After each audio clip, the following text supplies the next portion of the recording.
बिस्मिल्लाहिर्रहमानिर्रहीम। शुरू करता हूँ अल्लाह के पाक नाम से जो बहुत बड़ा मेहरबान नायत रहने वाला है। दोस्तों, बहनों, भाइयों, बुजुर्गों, अस्सलाम वालेकुम वरहमतुल्लाहि वबरकातुहू। ग़ज़वा बदर की किस्त नंबर 10 में हम आपको खुशामदीद कहते हैं। दोस्तों, बहनों, भाइयों, बुजुर्गों, हज़रत मोहम्मद सल्लल्लाहु अलैहि वसल्लम ने अपने सबसे अजीम साथी अबू बकर सिद्दीक़ रज़ियल्लाहु ताला अन्हु से रब्ता किया। ये कल से जो हमने जहाँ रोका था वहीं से शुरू कर रहे हैं। जब मक्का के कफ़ार ने हजूर पाक सल्लल्लाहु अलैहि वसल्लम की नाउज़ बिल्लाह कत्ल करने की साजिश की थी और घर पे हजूर पाक सल्लल्लाहु अलैहि वसल्लम ने अपने बिस्तर पर हज़रत अली करमल्लाहु वजह को छोड़कर आप हिजरत करने के लिए निकले थे। तो दोस्तों, हजरत नबी करीम सल्लल्लाहु अलैहि वसल्लम ने अपने सबसे अजीम साथी हजरत अबू बकर सिद्दीक़ रज़ियल्लाहु ताला से रब्ता किया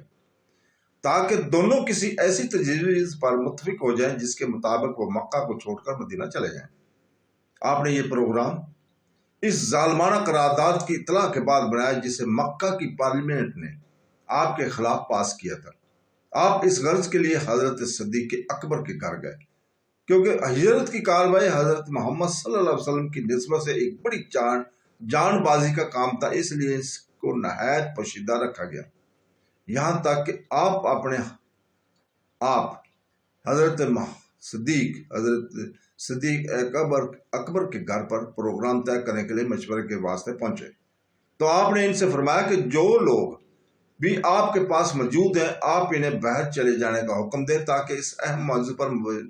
गुफ्तगू हो जाए। इब्ने इसहाक़ हजरत आयशा रज़ियल्लाहु ताला से रिवायत करता है कि आप बयान फरमाती हैं कि रसूल पाक सल्लल्लाहु अलैहि वसल्लम हजरत अबू बकर सिद्दीक़ रज़ियल्लाहु ताला के घर दिन में एक मरतबा बला नागा आया करते थे, ख्वाह सुबह को आए या शाम को। मगर जिस रोज आपको हिजरत करने और अपनी कौम को छोड़कर मक्का से चले जाने की इजाजत दी गई तो आप दोपहर को इस ऐसे वक्त में हमारे पास आए जिस वक्त कोई शख्स हमारे पास नहीं आया करता था। हजरत आयशा रज़ियल्लाहु ताला अन्हा फरमाते हैं, जब हजूर पाक सल्लल्लाहु अलैहि वसल्लम हजरत अबू बकर सिद्दीक़ रज़ियल्लाहु ताला ने आपको देखा तो कहा, इस वक्त रसूल करीम सल्लल्लाहु अलैहि वसल्लम किसी अजीम काम के लिए आए हैं। आप बयान फरमाते हैं कि जब आप दाखिल हुए तो हजरत अबू बकर सिद्दीक़ रज़ियल्लाहु ताला आपकी खातिर अपनी चरपाई से पीछे हट गए और रसूल करीम सल्लल्लाहु अलैहि वसल्लम बैठ गए। इस वक्त हजरत अबू बकर के पास मेरे और मेरी बहन अस्मा बिन अबू बकर के सिवा कोई मौजूद ना था। रसूल पाक सल्लल्लाहु अलैहि वसल्लम ने फरमाया, आपके पास जो आदमी है इन्हें बाहर निकाल दीजिए। हजूर पाक सल्लल्लाहु अलैहि वसल्लम ने ये कहा हजरत अबू बकर सिद्दीक़ रज़ियल्लाहु ताला से, और हजरत अबू बकर सिद्दीक़ रज़ियल्लाहु ताला ने अर्ज किया, या रसूलल्लाह, सिर्फ मेरी ये 2 बेटियां, मेरे माँ बाप आप पर कुर्बान, क्या बात है? आपने फरमाया, अल्लाह ताला ने मुझे हिजरत और खरूज की इजाजत दे दी है। हजरत आयशा रज़ियल्लाहु ताला बयान करती है कि हजरत अबू बकर सिद्दीक़ ने कहा, ये रसूल पाक सल्लल्लाहु अलैहि वसल्लम मुझे भी साथ ले चलिए। आपने फरमाया, आप भी साथ चलेंगे? हजरत आयशा रज़ियल्लाहु ताला फरमाती है, खुदा की कसम, जब मैंने हजरत अबू बकर रज़ियल्लाहु ताला इस दिन रोते देखा तो इस दिन से पहले मुझे ही ना मालूम नहीं था कि कोई शख्स खुशी से भी रोया करता है। फिर आपने अर्ज किया, या नबी,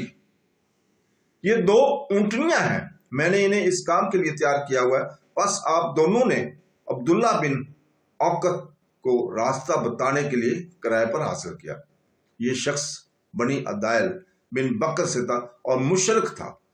और उन्होंने अपनी ऊंटनियां इसके सुपुर्द कर दी और वो मुकर्रर वक्त तक इन दोनों को चराया करता था। इस तारीखी रात में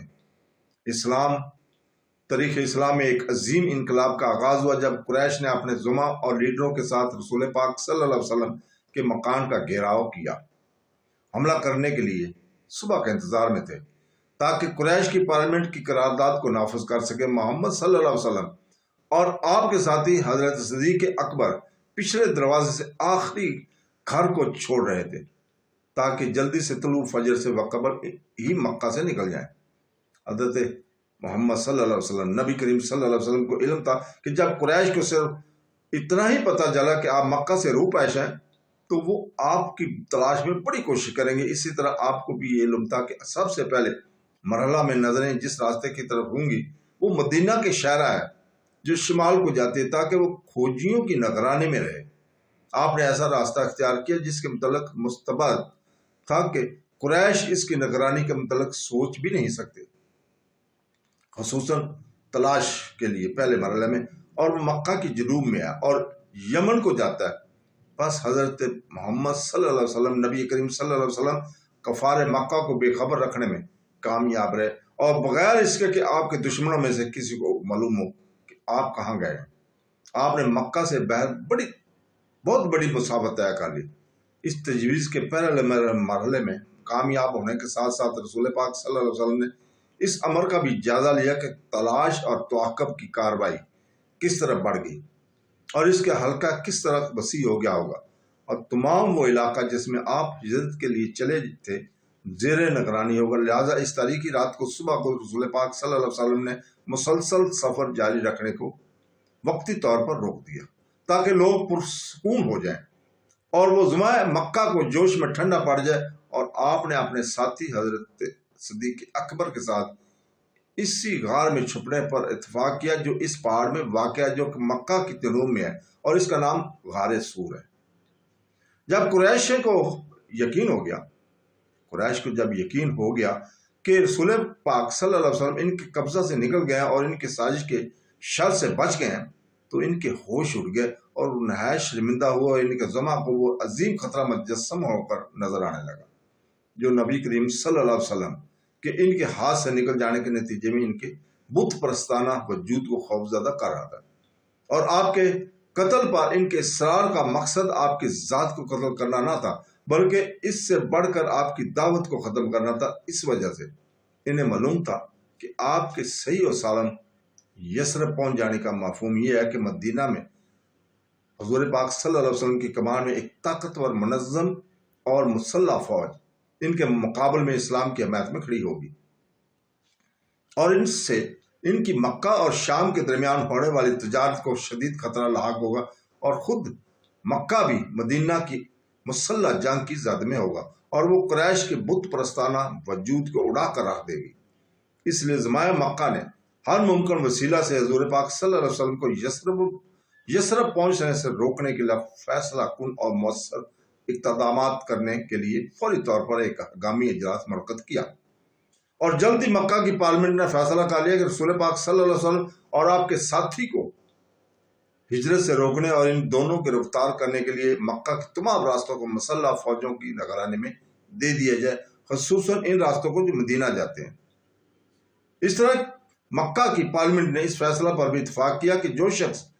حضور پاک صلی اللہ علیہ وسلم کو پکڑے اور انہیں زندہ یا مردہ حالت میں قریش کے پاس واپس لائے، اسے 100 اونٹ نام دیا جائے گا، اور مکہ کے عوام اس کا اعلان کر دیا، اور تمام مکہ نے حضور پاک صلی اللہ علیہ وسلم اور آپ کے ساتھی کو تلاش کرنے کے لیے پارٹیاں بنا لی، اور اس کے شاہسوار اور پیادے گھاٹیوں، گڑھوں اور وادیوں میں کھوج تلاش کرنے والے حضور پاک صلی اللہ علیہ وسلم آپ کے ساتھی کو تلاش کرنے لگے، اور اس مقصد کے لیے بڑی باریک بینی سے تلاش جاری کر دی گئی۔ زمائے مکہ میں سے ابو جہل حضرت محمد صلی اللہ علیہ وسلم نبی کریم کے ان کی خبیث سازش کی شر سے بچ جانے کی وجہ سے بڑے پرجوش اور سب سے زیادہ غضبناک تھے۔ یہ کینہ توڑ زمائے مکہ کی ایک پارٹی کے ساتھ رسول پاک صلی اللہ علیہ وسلم کی تلاش کے لیے حضرت صدیق اکبر کے گھر گیا، اور جب یہ لوگ دروازے پر کھڑے ہوئے تو حضرت اسما بن ابو بکر صدیق رضی اللہ تعالیٰ عنہ ان کے پاس آئیں، تو انہوں نے اسے کہا کہ اے دختر ابو بکر، تمہارا باپ کہاں ہے؟ انہوں نے جواب دیا، مجھے معلوم نہیں۔ اس موقع پر مجرم ابو جہل نے اپنا ہاتھ اٹھایا اور ابن اسحاق کے بیان کے مطابق یہ بڑا بد اخلاق اور خبیث آدمی تھا، اور آپ کے رخسار پر تھپڑ مارا، یہاں تک کہ تھپڑ کی شدت سے آپ کی ایک بالی گر گئی۔ 3 دن متواتر رسول پاک صلی اللہ علیہ وسلم اور آپ کے ساتھی حضرت صدیق اکبر کی تلاش جاری رہی، لیکن بے فائدہ، کیونکہ انہیں آپ کا سراغ نہ ملا۔ آپ 3 دن تک اپنے ساتھی کے ساتھ اسی غار میں چھپے رہے، جس کا علاقہ قریش کی دقیق تلاش سے محفوظ نہ تھا۔ کھوجی اپنی تلاش میں اس غار کے دروازے پر پہنچ گئے جس میں حضور پاک صلی اللہ علیہ وسلم اور آپ کے ساتھی چھپے ہوئے تھے۔ اگر عنایت الہی شامل حال نہ ہوتی تو قریب تھا کہ وہ ان دونوں کو تلاش کر لیتے۔ دوستو، بہنوں، بھائیوں، بزرگوں، آج ہم یہیں پہ اجازت چاہتے ہیں اور کل انشاءاللہ تعالی ہم اسی جگہ سے شروع کریں گے۔ اللہ حافظ۔